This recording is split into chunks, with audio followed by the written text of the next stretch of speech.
আদায় করে মাগরিবের সালাতের নিয়ত করে আল্লাহ তাআলা যদি আমাকে মাগরিব পর্যন্ত হায়াত দান করে ইনশাআল্লাহ আমি মাগরিবের সালাত জামাতের সাথে আদায় করব। রাসূল সাল্লাল্লাহু আলাইহি ওয়াসাল্লাম ইরশাদ করলেন ওই বান্দাকে আসর থেকে মাগরিব পর্যন্ত যে সময় এই সময়টিকে আল্লাহ তাআলা তাকে গুনাহ থেকে হেফাজত করবেন।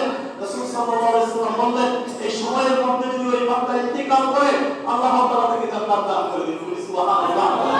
বান্দা যদি মাগরিবের নামাজ আদায় করে ইশারের নামাজের নিয়ত করে আল্লাহ যদি আমাকে ইশার পর্যন্ত হায়াত দান করে ইনশাআল্লাহ আমি ইশারের নামাজটি জামাতের সাথে আদায় করব। রাসূল সাল্লাল্লাহু আলাইহি ওয়াসাল্লাম বললেন মাগরিব থেকে ইশা পর্যন্ত যে সময় এই সময়টি আল্লাহ তাআলা ওই বান্দাকে গুনাহ থেকে হেফাজতে রাখবেন। রাসূল বললেন ওই সময়ের ভিতরে যদি বান্দা ইন্তেকাল করে আল্লাহ তাআলা ওই বান্দাকে জান্নাত দান করে দিবেন। বলি সুবহানাল্লাহ।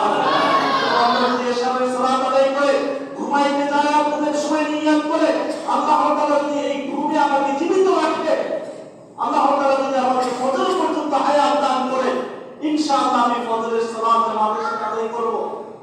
রাসূল সাল্লাল্লাহু আলাইহি ওয়াসাল্লাম বললেন এই ঘুমের সময়টি তার ইবাদত করে গণ্য হবে। এই ঘুমের সময়টি তার ইবাদত করে গণ্য হবে। নফল ইবাদত করলে সারা রাত জাগ্রত হবে।